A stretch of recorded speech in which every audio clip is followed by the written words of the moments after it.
Sinunod ko kayo, minhalas lang. Pero simula ngayon, hindi ko sila titigilan. Hanggang malaman kong hindi na sila humihinga. Minsan nakikita ko si Rai, iba kasama. Hala! Sir naman eh. Video. Hi sir. Akala ko naman pinapaalam mo sa kanya. Kamusta, Rai? Okay lang po. Kumusta po kayo? Meron akong tsaha. Wow. Dapat meron din ako ah. Para... Nagdi-detox ako ng atay para mamaya pwede na naman minom. Yeah. Yun. Tama. Sir, Papalinis. first of all sir, magpapasalamat ako. Pinagbigyan niyo po kami sir ah. Thank you. Maraming salamat sa inyo na sinasayang niyo oras niyo sa akin. Ay! Paano niyo nahanap si Rando? Paano ba? Kay Sir Alex. Friend niya eh, Alex David. Yun, isa pa yun. Isang grupo kami nun eh. Nung araw kay Dondon. Siya po yung una kong na-interview and then kaya nakunik ako kay Sir Rando that time. And then kayo po, ang dami nagre-request po sa inyo, yung mga followers namin. Kasi, Kaya lahat yun. po, Inaabutan ko lahat yun. Sir, thank you ha. Thank you ulit ha.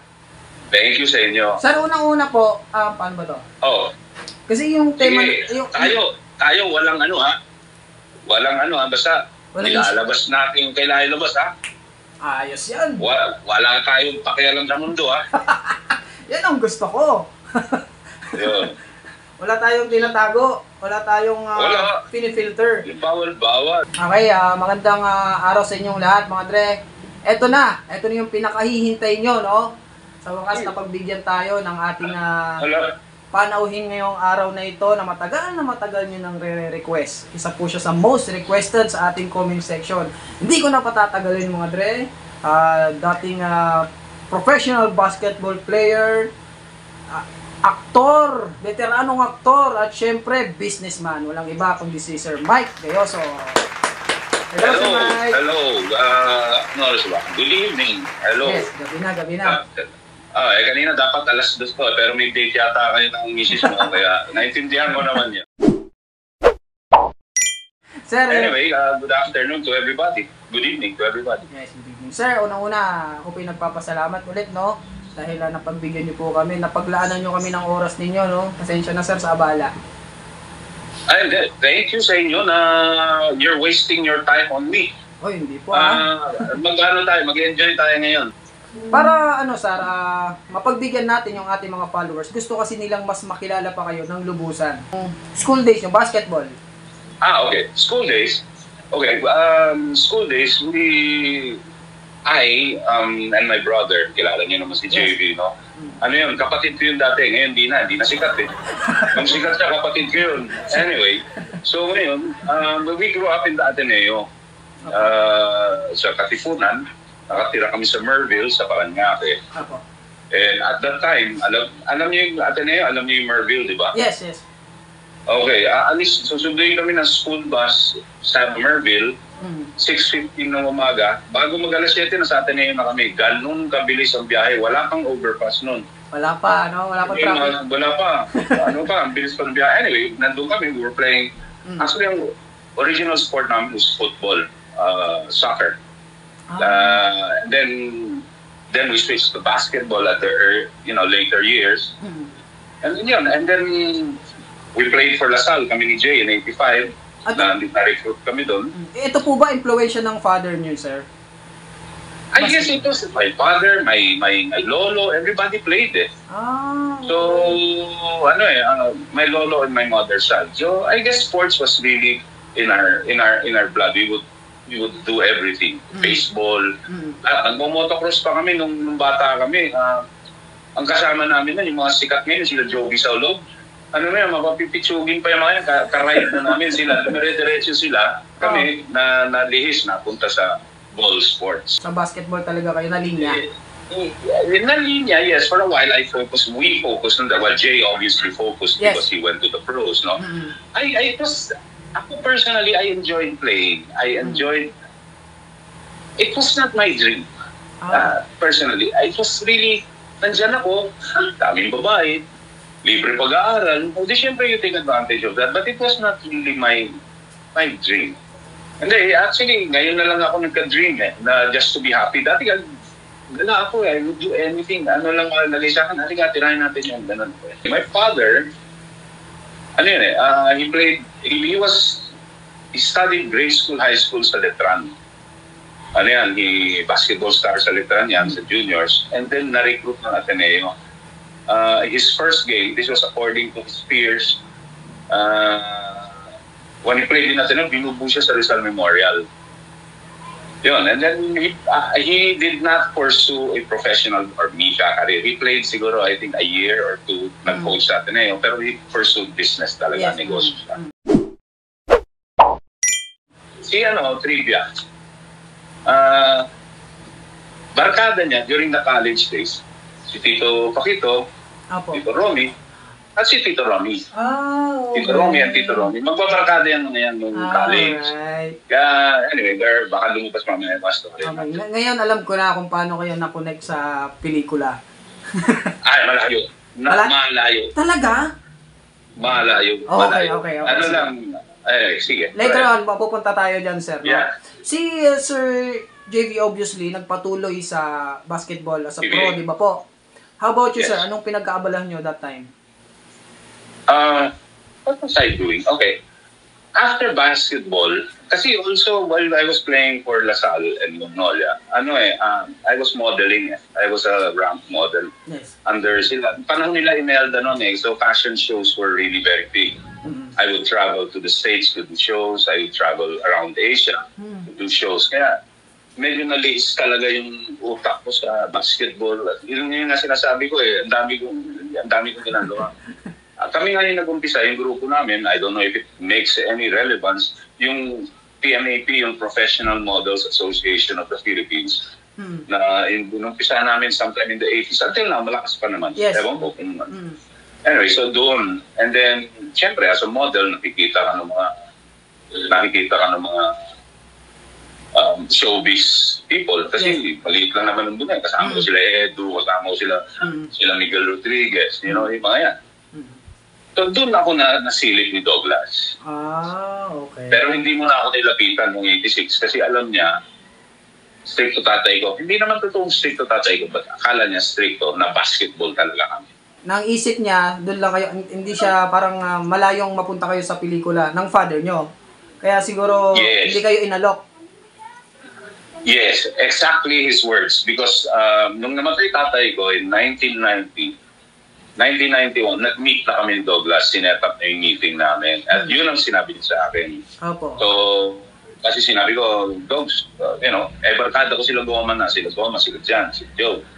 So, sabi ko, Dogs, baka pwede naman ako dyan. Kasi natatay ko So, I wanted to do, I was working for my father then. Opo. In his business. So, I wanted out. I needed more income at the time. So, sa Casa Marcos pa kami nagkita dyan sa Tomas Morato. Anyway, so yun, pinasok naman niya ako. Sabi niya, sige, tulungan kita. Tuloy na. Doon na nag-start yung showbiz career ninyo? Yes, 1990. Tapos first movie ko, yung Guapings. Okay. Yung first adventure, di ba? Sila, yung tatlong ugo, sila Mark. Sila Mark. Ang ganda ng pelikulang yun. Tingnan mo, buong cast. Wala nang karir. Napaka-buenas na pelikulang yun, Seryoso ba? Pa rin sila. Talaga ba? Sino? Si Eric, palabas-labas pa rin, di ba? And also si Mark din, kahit paano, meron pa rin. Sa Betamax. Di ba, sa video.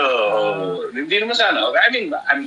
They were such big stars before. Di ba, siyempre, nag-mellow down. Di na sila cute. Mga inidulo ko rin yung mga yan, siyempre. During that time, 90s. Siyempre, ka ba?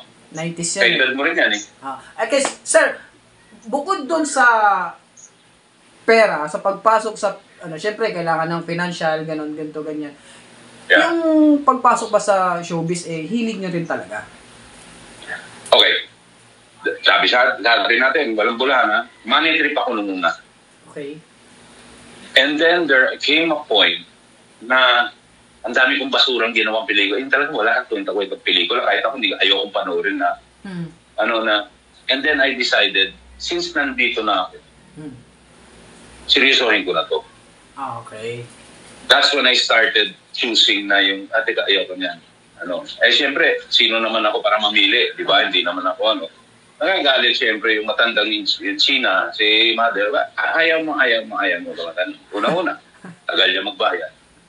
Pangalawa, di naman maganda. Yung pito-pito niya, although nakatulong. Yes. Pero nakatulong naman in fairness to Mother, no? Very thankful pa rin ako. Pero ayoko na, I didn't want to stay yung sa basurahan na lang. Gusto ko umangat naman ng pelikula ko. Siyempre. And then there came, yun nga na napagbigyan ako ni I don't know the sequence na, pero I was very thankful na pinagbigyan ako ni Lito Lapid dun sa niya, yung isang pelikula niya, my first action film sa I forget the name, Tagal. So yun, ever since that, action na ako, dire-diretso. Okay. Nagustuhan niyo yung action, sir, kumpara dun sa mga una niyong mga role? I enjoyed Copies, my first film. Basta may konting action. I did movies with Vilma Santos. I did movies with, dramas and comedies. Ang nagustuhan ko sa action, yung mga tao involved. Okay. Mga tunay, hindi ko sinasabing hindi tunay na tao sa drama, but mga down to earth na, di ba? Pag, cut, Pusoy. Matagal lang kasi ang production, kasi like yung mga reset ng mga squib, yung mga bahala ba. Pag dumanga ganyan, cut. Take 2. Di ba? Para lang mo yan. Ang tagal no para mag-set up. Yes. Suy kayo. Apo. Whatever. Yung mga ganun. Okay. Pero, saka, sige, sir. Pati bida, kahalubilo mo. Yun ang masaya dun eh. Tulad nga na sinabi ko, hindi ko naman gagawin career to. Nandito lang, hindi ko pinangarap maging talaga eh. Di ba? Na-place of money, pero pipili na ako ng magandang So I really enjoyed the camaraderie sa set ng mga action film. Okay. Na-enjoy niyo yung, mas sabi nga nila, sir, halos lahat ng na-interview ko nga, especially sa mga action films, na-enjoy nga daw nila yung, sabi nila, kung mapapanood nyo lang yung behind the scene namin, mas masaya yung samahan. Parang ganon. So, I get your point. Yan. May pelikula kami sa sa Maribeles. Sa akin sumabay si Rando, I think si Alex. Pagdating namin, umalis, sinundo ko sila sa Cubao or somewhere there, no? Pinapalitan ko pa yung, yung brakes ng kotse ko. Anyway, biyahe. Pagdating namin sa set, lasing na kami. Kasi siyempre, ano ginagawa yun? Ganyan. Pero saya. Saya siya. Namimiss niyo yung, namimiss niyo yung mga time na yun, sir, Of course. Yung samahan, yes. Lalo na kung out of town, yung mga gano'n. yung location. Yeah. Yung location. Like, there was one time, yung ginawa ko ngayong pelikula. Dito Lapid din. Ang kasama ko doon si Tito Andy po. Si Gamboa, Philip Gamboa. So, mag-iinom kami sa motel. There was one time, tapos na si Tito Badudoy, dadaan sa harap ng set, uy, si Tisoy, akin na yan, uwi ko na yan. Tingin na lang sa akin si Efren Piñon, walang niya kasi na, samahan na siya. Siyempre, kapatid ni Ronnie po yan. Apo. And then, Tito Ronnie would always send food sa set. Kasi favorite niya yata, close sila ni Tito Badudoy. Okay. Badudoy pala tawag niya sa kanya, no? Yeah, si Tito Andy. Well, yun ang tawagan nila. Okay. Pero, sir, nakasama niyo ba si FPJ? No, that's another story. Pero nakasama ko sa inuman and in several parties na outside of showbiz. Doon kami nagbabanding. Kasi, yun nga, I was there to work eh. May nag-offer sa akin. I did not talk to him. Walang presyo maibigay. So sabi ko, pasok na ako. Kasi siyempre, baka naman magtrabaho ko dyan. Tapos 2,000, 3 isang araw lang ako.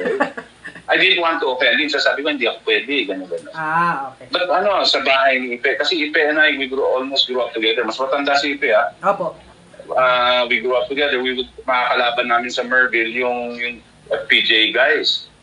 Yun nga, malaman ni Tito Ronnie na anak ako nung barkada niya yung tatay ko. Nasaan tatay mo? Gising mo, papuntay mo dito. Ay, inuman. My dad doesn't drink. So, hello lang siya. Tapos, kami, tawa rin ng tawa sa akin. Ganun. Di ba nasa Song Chronicles din kayo, sir? Hindi po ba? Yun nga, tik-tik. Ayun, tik-tik. Okay. Yeah, Yun. yeah. Tik-tik yun. Song Chronicles. Kasi Part 1. ang galing nyo kasi dun, sir eh. Halos lahat ng... Okay, salamat. And actually, ito honest na, yung mga character dun, sir, magagaling naman lahat, pero yung pag-portray nyo yung tumatak sa akin, kasi iba eh, ibang klase. Pasensya na kayo Dito kasi sa amin, hindi kami nang babastos ng bisita. Magaling talaga. Pero magaling si Joey Marquez doon. Magaling si Janice doon. Siyempre, lahat naman. When that was presented to me, sabi siya, may gawin natin to. Kasi may restaurant ako dati, kami, ang partner ko doon, si mga taga-showbiz, si Ding Dong, si Don Don Monteverde, si James, isang restaurant kami sa Makati. Doon pinakita sa akin, ikaw magkontrabida dito. Sabi ko, ano na naman yan? Ano yan? Kasi nung araw, pag may CGI, yung computer graphics, pinadadala yata ng Hong Kong o ng Australia. Doon pinagagawa kasi tayo wala dito. Nagtayo sila ng kumpanya, kaya nila ginawa yun, sila ang gagawa mismo. Okay. Ay sabi ko, anong quality yan? Baka naman yung tulad ng mga Darna nung aray, kita tali, ayaw, buko, di ba? Ayaw yes. Low quality. Yung artistic director nila o designer nila, may hawak na iPad. Ginaganon lang niya, kwento kami ng kwento si Debut, galing yun. Sabi pinakita sa akin, ito ang opening. Yung langgam sa opening, gumaganon ka. Doon lang niya ginawa sa computer niya sa harap namin. Ang galing, no? Sabi ko, maganda to. Kaya pagdating mo sa set, kung makita mo yung set, napanood mo yung pelikula, di ba? Apo. Ang tunay lang doon, yung bahay, at yung palengke, nagtayo kami ng palengke. Sa loob lahat yun, hindi kami tumira sa labas studio lang. Naka-green screen. Green screen. Tapos, yung tindahan ni Reyna Reyes, yung tatlo lang yun ang tunay. At saka yung jeep. Talaga? Lahat wala. Lahat wala. Galing. Kaya sabi ko, okay ito Ang galing. Yeah. That's why na-enjoy ako. Sabi ko, sige, game ako. Pero kung iisipin mo, no, na parang nasa labas siya, sir, no? Talagang may location, no? Yes. Nasa bundok, ganun. Bumabagyo pa noon, nagsushooting kami sa loob. Can you imagine? Kaya wala na sayang na oras. Tuloy-tuloy yung paggawa niya. Tuloy-tuloy. Parang mga 35 days yung yata kami. Napakaganda rin ng pelikula na yun talaga, no? Yeah, that was fun to make. Yeah, masayang gawin. Isa yun sa magaganda yung mga graphics talagang Tagalog na pelikula.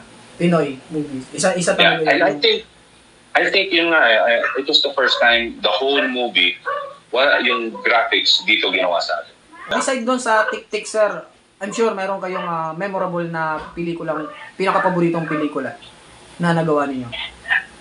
Isa yung Haragan. Gusto ko yun.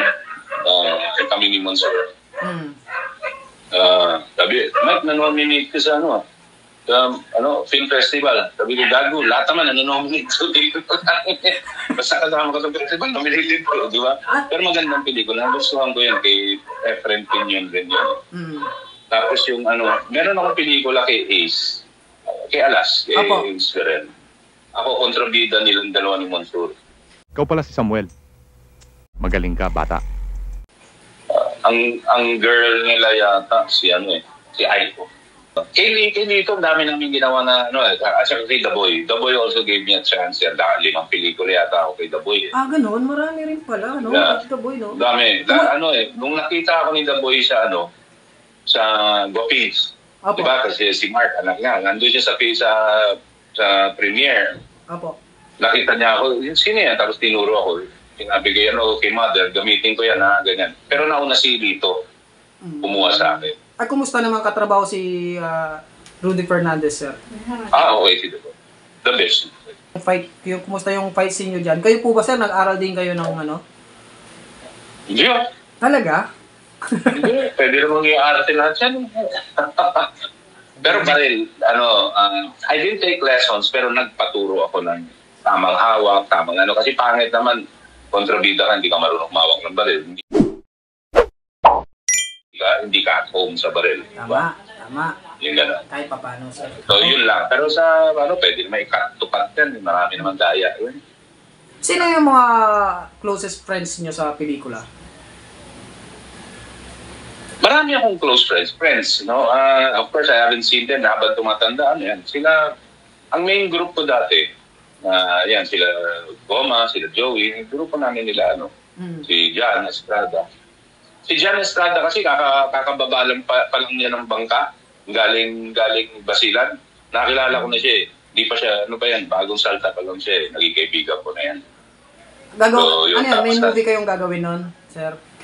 Wala. Pumunta lang siya dito, kasi nga, mag-artista yung bata eh. Kinuha siya bilang model. Tapos meron yung kami ni Keanu, pangalan? Raymond Keanu. Meron kami, dalawa kami. Tsaka yan ba yung babae namin doon? Hindi ko maalala. Ako doon? Kontrabida sa una, kasama ko sa huli. Si Alma Concepcion. Alma Concepcion. Ang bida si Mr. Raymond Keano. Yes, nilo-launch siya ni Douglas. Ni Don. Parang wala na rin akong balita doon kay Sir Raymond. Nasaan na yun? Nagpunta yata ng Amerika. Nasa States na rin. May max na kontrata, full length ako Kontrata meaning over 10 days yata, di ba? Kasi meron yung daily ka lang, guest ka lang. Ito hindi, kasama ako full. I think I did 15 in 1 year. This was in 95 or 96. Hindi, syempre, iba ka doon, Brilliant Project, diba? Kinasal ako 97, yun, biglang bumabagsak na. Ang ginawa ko, 6 na pelikula sa isang taon. Sanay ako sa Lagari, galing akong Tanay, papunta ako Maribeles, or vice versa, galing ako ng Quezon, papuntang... Yes. Wala nang ganun. Tapos yung iba doon, guest ka, 3 days. Sabi ko, hindi pwede ito kung kailang asawa na ako. That's when I decided to go into, sa private businesses. Okay. Hindi akin nag-employee na ako. Nag-employee kayo sa sir, sa anong company po yan? Ang company was Gourmet Farms. Ewan ko, nakikita niyo sa Tagaytay, pag nasa silang kayo, Gourmet Farms. Doon ako nag-umpisa. Okay, alam naman siguro kita ng showbiz ng araw. Okay, ganito na lang. Sa isang taon nga, naka 15 or 16 films ako. Nakabili akong kotse. Tinalikuran ko yan lahat, 98, and I accepted 20,000. Tinalikuran ko showbiz for 5 years. Kasi, wala nakikita ko bagsak di ba? At least dito, mag-umpisa ako dito, paakit ako. Doon, galing sa taas, pababa, hindi pwede sa akin iniwan ko. Naging wise kayo, sir, Nag-isip na kayo ng... At saka, tulad ng sinabi ko, I was never really there to be a career, diba? I needed the money. Ngayon, may opportunity ako to work. Tapos yung boss kong yun, si Mr. Escaler, may utang na loob na rin ako doon. Pinag-aaral ako ng mga entrepreneurial, mga business, So, nag-umpisa ako ng, sa kanya, management trainee. Magtatanim ako ng kape. Magtatanim ako ng gulay for 3 months. Dapat 6 months, pero in 3 months, ginawa na niya ako sales manager. Tumaas na ng konti sweldo ko, gano'n. Then after a year, ginawa niya akong executive assistant niya. Ayun na. Doon na ako. Ang bilis. 5 years din ako sa kanya. Na yung pagbababa nung yung paghina nung pelikula that time, na-anticipate nyo ba o talagang in-ensure nyo na yung career ninyo may patutunguhan? Kaya kayo pumunta sa nakita ko kasi nag-uusang bold magkano ang bold? Ang isang pelikulang bold, 2 million, 3 million daw. Hindi ko alam ang mga presyo. Ang action, magkano ang action? Mahal. Mas kumikita ang bold. Tapos, ang bida sa bold nung araw, 20,000, bida ka na sa bold. Magubad ka nga lang. Pero sa action, magkano?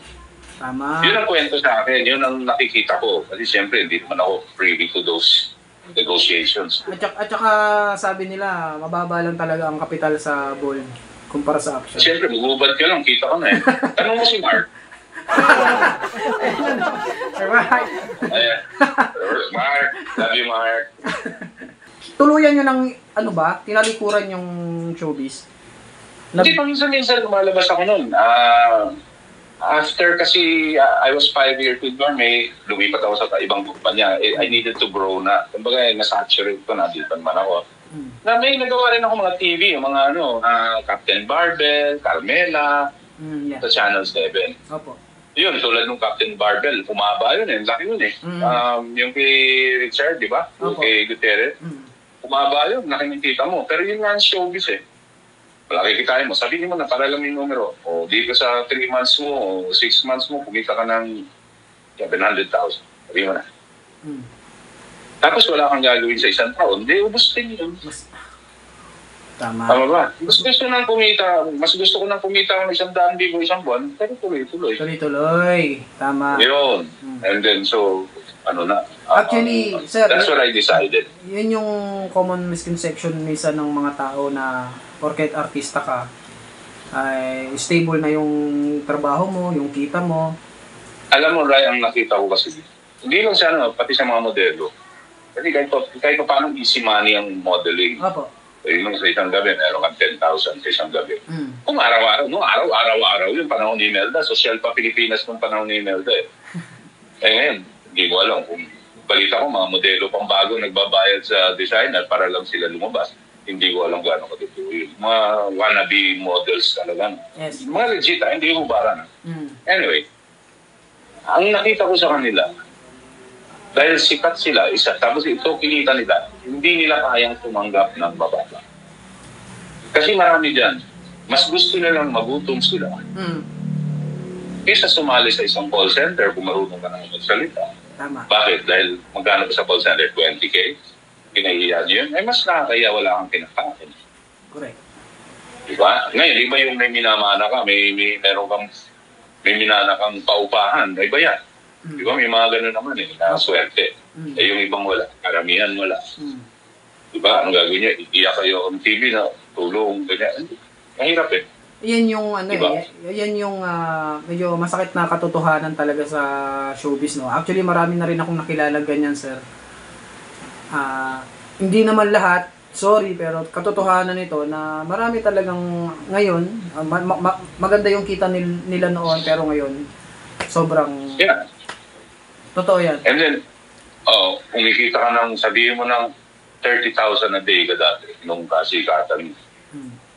Ngayon, offeran ka ng TV, 10,000, 5,000. Kukunin mo. Parang, pero baka sakali bumalik ka. Hindi. Sayang yung oras, di ba? Kaya ngayon, that's why sabi ko, ang fallback mo pa rin yung mga diploma mo. Pinag-aralan mo. Di ba? At least kahit paano meron kang... Tama.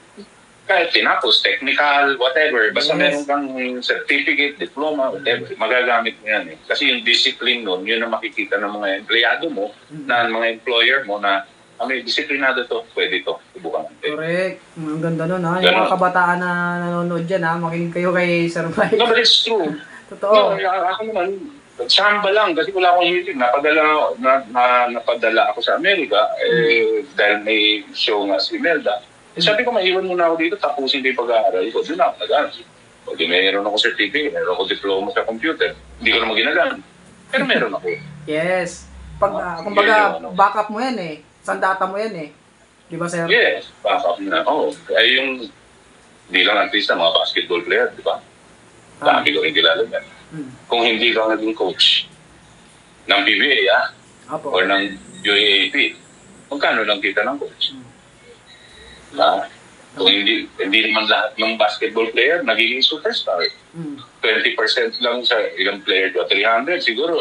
10 lang ang superstar sa 300, di ba? Yung iba, ang sweldo, ganito lang. So, kailangan, Kaya bilib ako dun sa iba, may nakikita ako na hindi ganun kasikatan. Pero may mga lupa na sa may mga farm na sa probinsya.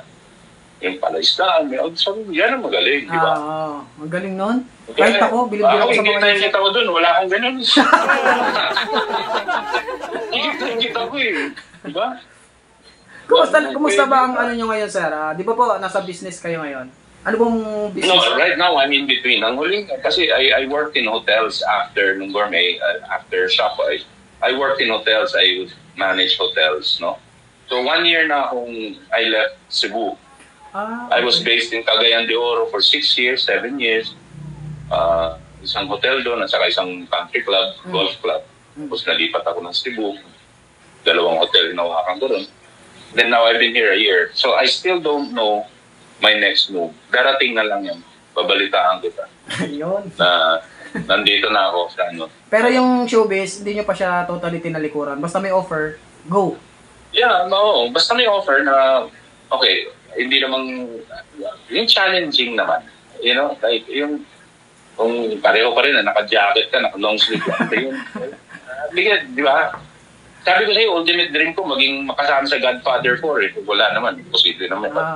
Wala na, matatanda na sila eh. Wala nga eh, di ba? Anyway, so yun.